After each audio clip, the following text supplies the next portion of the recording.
So we're going to have another look at different types of firearms today, and this time we're going to have a look at submachine guns. Now, submachine guns are something that are actually going out of popularity now because there's less use for them, but back around World War II these were very interesting guns. So a submachine gun didn't really exist until near the end of the First World War, where they were created for clearing out trenches, because it was found that bolt action rifles, where you could normally only hold about 5 rounds in the internal magazine, and obviously you had to operate the bolt for each shot, weren't very good in close quarter combat where there'd be a lot of enemies. So the submachine gun was developed, the idea being you'd have a magazine that would hold more rounds, albeit weaker smaller ones, pistol rounds, and then you could shoot the gun off automatic. And the idea was it was much more controllable recoil wise, you could sort of cover an area with shots. So that was the development of the submachine gun. I believe one of the very early ones was the German MP-18.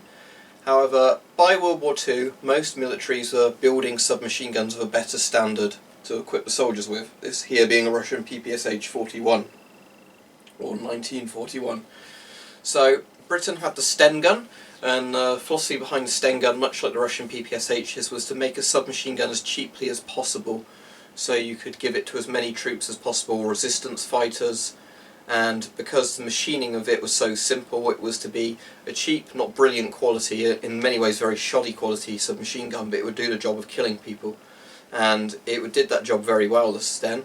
The STEN, if you haven't seen one before, looks like a sort of old rusty pipe, basically, with a magazine coming out the side of it there. The STEN was very simple, but that was its job. It was designed to be very cheap to make. You could make it in your sort of garage if you had the right tools, so resistance fighters could make them with the schematics. And normal factories that didn't have all the machines for building proper firearms could make the STEN very easily out of stamp metal or cutting metal to the right shape. So Britain had the STEN gun.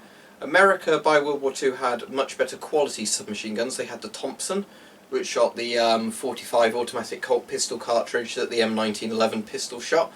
However, the problem with the Thompson was it ended up being too expensive.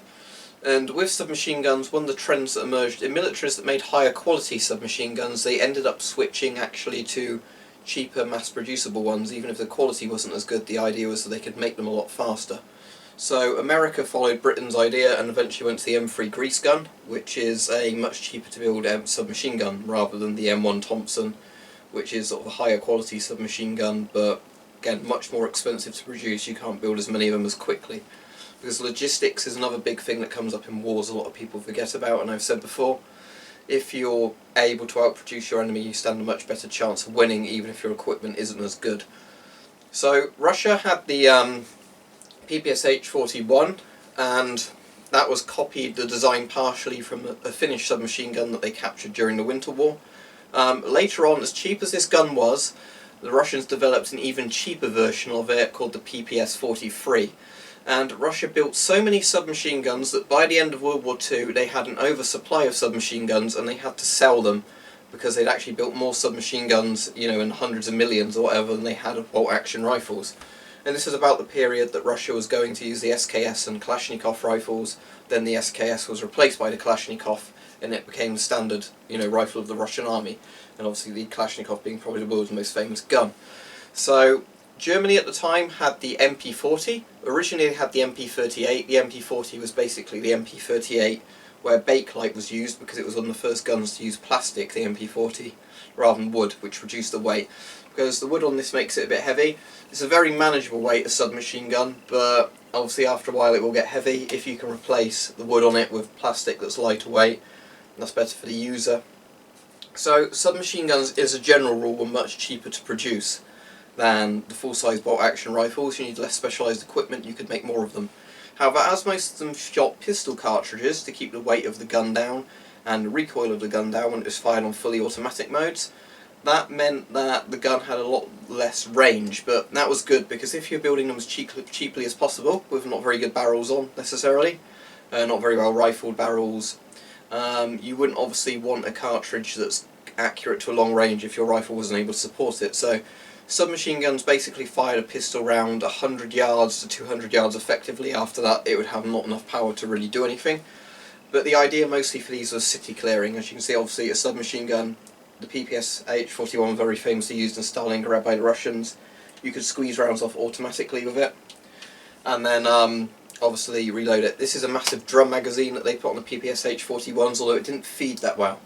The straight magazines are a lot better for it, which held about 30 rounds. This one was like a 71 round drum, but it wasn't very reliable, as much as it's a very cool looking drum.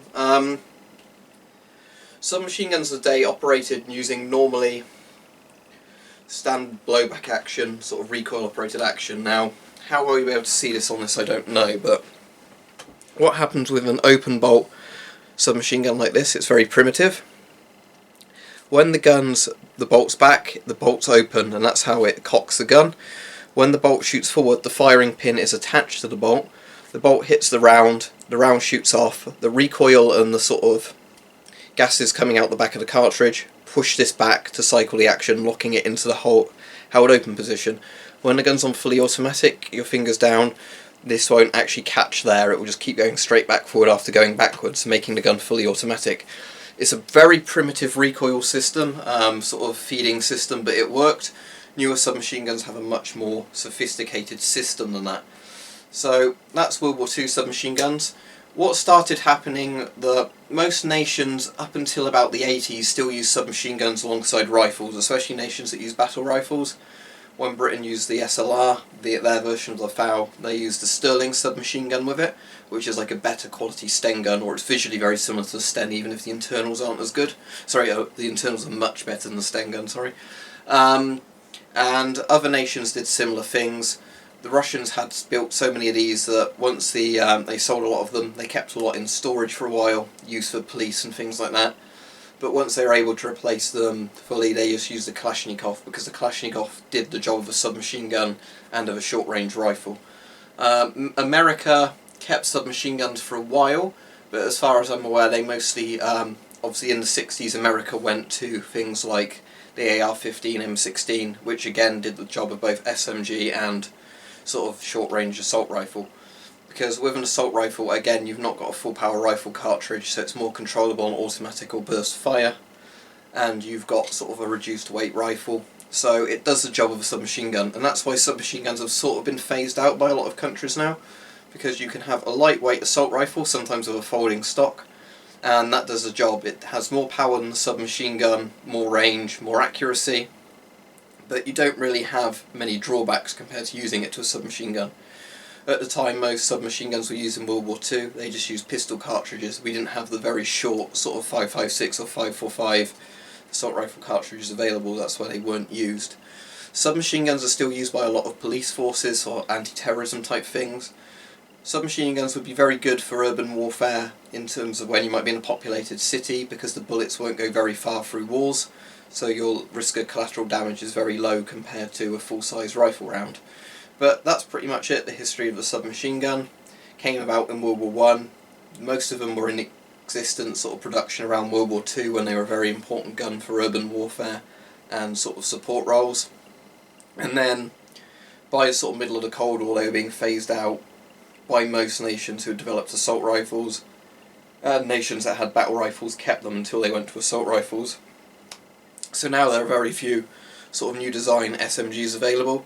Something like the Heckler & Koch MP5 is probably one of the last few available in terms of, new designs coming out. There's still some around, but it's not, there's nowhere near as many companies trying to develop submachine guns as there are developing assault rifles or battle rifles or designated marksman rifles. Now, there are a few other sort of designed ones like the Heckler & Koch MP7 and FN's P90 that use sort of cut down assault rifle rounds rather than proper pistol rounds, and they're designed to be sort of automatic sort of support weapon, personal defence weapons that can go through body armour better than the pistol rounds can in these. But again, it's not a massively popular concept, so that's the history of the submachine gun.